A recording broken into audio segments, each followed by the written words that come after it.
Okay, welcome. We're going to go down Boat Quay, right? This is a bonus video, right? So we're actually walking past Elgin Bridge, walking on Elgin Bridge.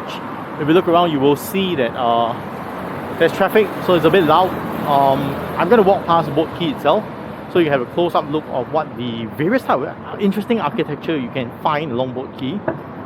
The buildings were not built at the same time, unlike what you do see now in Singapore everywhere else, where if you build a row of houses at the same time, the design language used will be the same. But largely because this whole area here was built by different people, so they had all their individual design requirements, different owners, and you do have a good mix of building styles.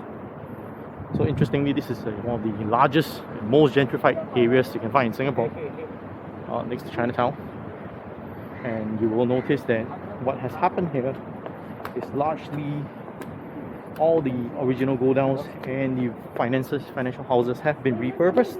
So it's repurposed to one common theme: tourism. So you do get a lot of these watering holes, restaurants, tourist facilities all over the place. In this current moment, it's almost 5 p.m. If we were to move back 5 years ago, this place would be swamped. But given that we are in the middle of a pandemic, this is what's happening now. So you see the restaurants all taking over all the places that were originally godowns and businesses. So we're actually by the riverside itself, right at the riverside. So you see food, restaurants. It's a bit slow today because today is the second day of the Lunar New Year, and we are once again in the middle of a pandemic, so it's a little slow.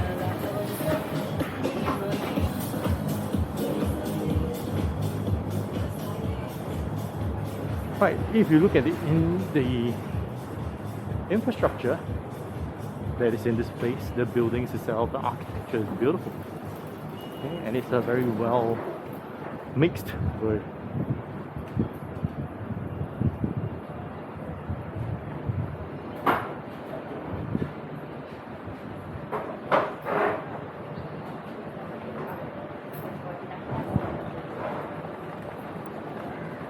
So the state of repair that some of these buildings are in depends on the current owners and how much they actually put in to repair the facade of it. However, these are conservation sites and they're not allowed to be demolished. So like this particular one that's being refurbished, you can see that they are not doing any sort of removal of the frontage of it. You're not allowed to. Interior you can do whatever you want, but exterior you can't. So this is what you end up with. If it's done properly, it can be very pretty. Very nicely done up. And some of these are very nicely done up. At this moment in time, I think you realize that the entire row is all cafes. Bars, cafes and restaurants, right? Lastly, because we were focused on tourism and also providing F&B options for what lies ahead of us, the skyscrapers, the people who work in the financial district now. This is where the watering holes, where they will come to chill after work under non-pandemic circumstances. Not that they don't do it now, but at this current moment in time in 2021, there are a lot more rules as to how many people can sit together, how near you can sit with one another. So the businesses are affected a little.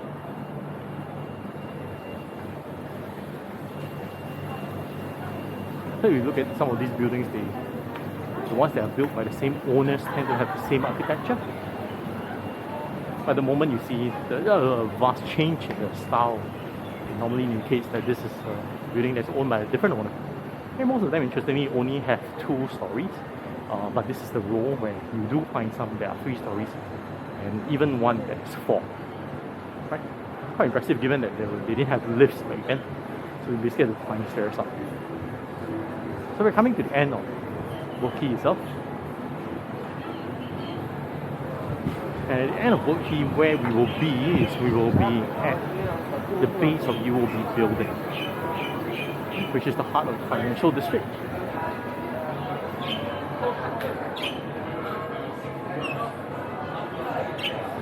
Jebels and Empress Place. Some of these buildings have, these restaurants have closed as a result of the, Charlie is still pretty popular, as a result of the pandemic and the conditions that we're in now.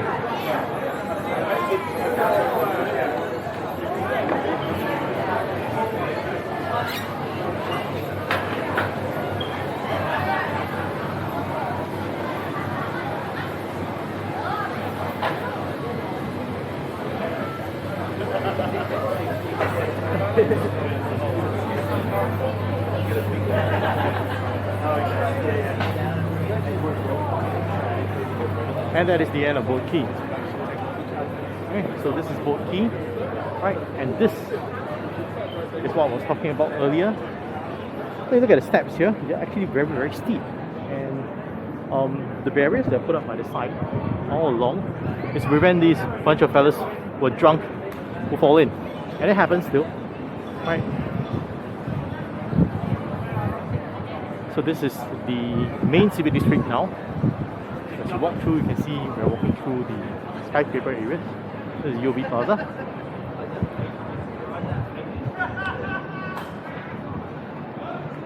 So we were on the other side. We started at the other walk that we had started at the base of Fullerton, where we walked across Covernor Bridge, and we looped over to Anderson Bridge, and then we proceeded down Empress Place, the Parliament House, and then we ended at Elgin Bridge. So now really, this second video here brings us in a complete loop to close up the entire area. Okay, with the Botero bird, everybody likes to take a photo. So note on this side of the bank, right, you do see a lot more steps because this is where the business takes place. This entire coast is where all the boats used to dock, and they will be here and they will conduct the business here.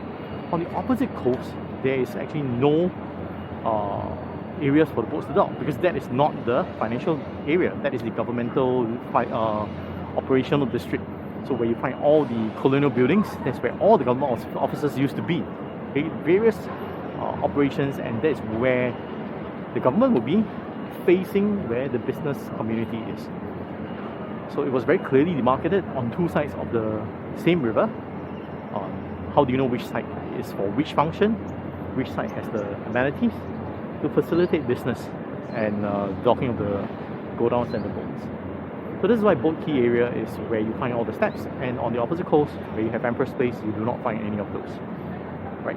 So I will end the walk here because the next section there is under construction and it isn't as nice. So what you see ahead, right?